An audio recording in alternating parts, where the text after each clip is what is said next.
Marks a halfway point in early voting, but one study says we live in one of the most difficult places to cast a ballot. Thanks for joining us. I'm Josh Rowe. And I'm Latricia Thomas. There is a lot of focus on this election, and voters are turning out in record numbers so far. But Brittany Martin joins us now live to tell us what factors put our state at the bottom of that list. Brittany.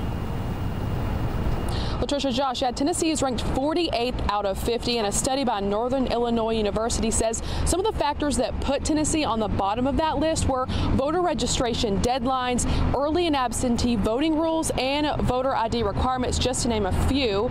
But one county in Tennessee is trying to make it easier to vote. And painless. I was out in probably 4 minutes. That's how many early voters in Hamilton County describe their trip to the polls so far. But this recent study ranks Tennessee in the bottom when it comes to how easy it is to vote across the state. Right now in Rutherford County near Nashville, voters can go to any precinct on Election Day.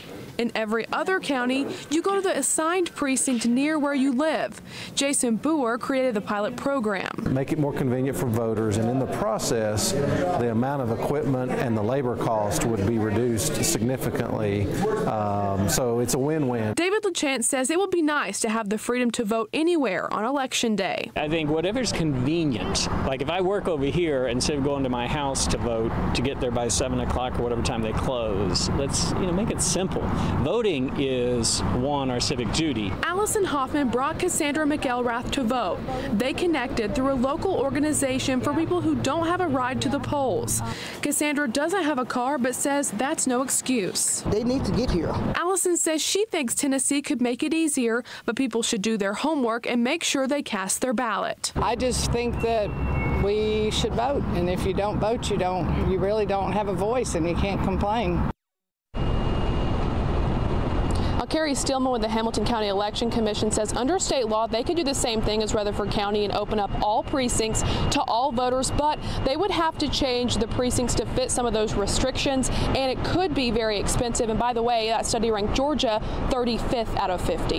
Reporting live in Chattanooga, Brittany Martin, News Channel 9.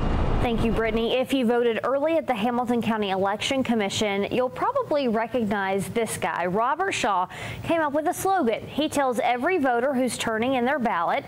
So poll workers gave him his own t-shirt. It says, "Fold it, tear it off, and hold it." He now wears it every day to make the voting process a little bit easier. Good for him. All right, today marks the start of a new mentoring program with Big Brothers Big Sisters of Chattanooga.